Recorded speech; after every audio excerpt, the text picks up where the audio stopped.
rose to the pride of her villainous father. Faria, or Father Faria, was the wise, learned, and lovable political prisoner of the Chateau d'If. He was a remarkable and ingenious person, capable of creating some digging tools out of virtually nothing. He wrote the life history of a noble Italian family, the Spada family, who possessed such great wealth that, after the family suffered poisoning, their fabulous treasure remained hidden for centuries until the Abbe Faria was able to decipher the message giving the location of his treasure, which Faria in turn reveals to Dante. Faria became Dante's spiritual father and taught Dante not only worldly matters of languages, sciences, and mathematics, but also spiritual matters.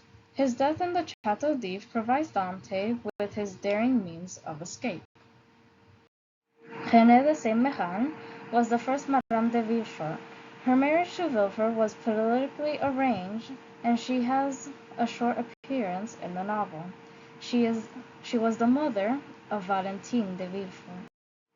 Valentine de Villefort was the daughter of the first Madame de Villefort and was therefore the granddaughter of the Marquis and Marquise of de Saint-Méran, whose fortune she was due to inherit. This fortune caused extreme envy in her stepmother. Valentine's mother was an innocent person, and Valentine herself represents the absolute purity of young womanhood, who will attract the pure love of the noble Maximilien Morel. She unknowingly also attracted the enmity of her wicked stepmother, who tried to poison her. Since it is the Count of Monte Cristo who recognized the stepmother's envy and greed, and because he instructs her in the use of poison, the Count undergoes his greatest change as a result of his exposure to some of the children of his enemies. Prior to the realization that his beloved friend Maximilian loves Valentine, the Count had begun his revenge with the biblical philosophy that the sins of the father will be visited upon in the later generations, even unto the fourth generation. Therefore, he was not concerned that Valentine's stepmother might poison her. This would be proper punishment for the wicked father. De Villefort was the second Madame de Villefort. Early in the novel, in Paris, the Count of Monte Cristo became acquainted with Madame de Villefort, and in an intimate conversation he discussed with her his extensive knowledge of poisons, particularly the poison which he got from Abbe Faria, which, taken in small doses, can cure a person, but if taken in larger doses, will kill one. Since Madame de Villefort had a child named Edward, she became insanely jealous of the large fortune which her stepdaughter, Valentine, would inherit from the Marquis and Marquise de Saint-Méran. Likewise, Valentine was to inherit most of Monsieur Nordi's fortune, making her one of the wealthiest heiresses in France. In Madame de Villefort's desire to possess the wealth that Valentine is to inherit, she poisons both the Marquis and the Marquise, and during the process, one of the servants, and then she believes that she has also successfully poisoned Valentine. Edward de Villefort was the young 9-year-old son of the second Madame de Villefort and her husband. He was merely an innocent pawn caught in a vicious power struggle. The death of this innocent boy causes the Count of Monte Cristo to reevaluate his belief in the rightness of the sins of the father being visited upon the son. The Count feels deep remorse over the death of the young boy, and he tried to save his life, but upon failing to do so, he placed the innocent dead boy beside the body of his dead mother.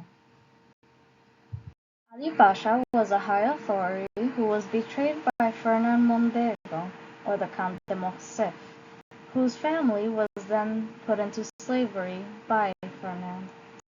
Haiti was the daughter of the Ali Pasha, whom Fernand betrayed and sold into slavery. She became the property of the Count of Monte Cristo. At Morcerf's trial, she was able to testify as to Morcerf's villainy and thus convict him. Eventually, Monte Cristo begins to fall in love with her, and at the end of the novel, they sail off into the horizon together. Noirtier was Villefort's very strong-willed father, who was a source of great embarrassment to Villefort and a threat to his ambitions. Monsieur Noirtier was one of France's leading Bonapartists, and his political views, his power in the Bonapartist party, and his influence made him a thorn in the side of his son, an opportunist who was willing to support whichever political party was in power. It was because of a letter carried by Edmond Dante and addressed to Monsieur Noirtier and sent from someone on the Isle of Elba that Villefort is persuaded to imprison Edmond Dante so that no royalists will ever know that Villefort's father is so intimately associated with Napoleon. Benedetto, also known as Andrea Cavalcanti later on, was the illegitimate son of the immoral Madame Danglars and the corrupt, ambitious, and despicable Villefort. It is only by luck that he was not buried alive as an infant, but as his father, Villefort, was about to bury him, Bertuccio saw the box that Benedetto was in and mistakenly believed it to be filled with treasure. Bertuccio hoped to revenge himself on Villefort, and so he stabbed him and took the baby to his sister-in-law. Benedetto lived with her and made her life miserable. Then, one day, he tied her up, beat her, and stole all of her money. Later, he was caught and found himself in prison, with Caderousse as a cellmate. By the time of the story, Monte Cristo had tracked him down and had paid him to disguise himself as a wealthy Italian nobleman known as Andrea Cavalcanti, so that he can use Benedetto in his larger, ultimate plan for total revenge against the traitorous Baron Danglars by having him become engaged to Eugenie Danglars and by exposing Villefort as the would-be murderer of his own infant son. Franz d'Épinay was one of the many men about town. He was a friend of Albert de Morcerf. He accompanied Albert to Rome, where he acted as an emissary between the bandits of Monte Cristo after Albert was captured by the bandits. He was also set to marry Valentine, but then Monsieur Noirtier showed him how he, in the war in 1815, had killed his father, General d'Épinay. As this, their engagement is broken off, and Valentine is free to marry Maximilien Morel. Luigi Vampa is the leader of a gang of bandits who is indebted to the Count of Monte Cristo for saving one of his bandits. He helps the Count of Monte Cristo with his orchestrated events in order to enact revenge upon those who did him wrong.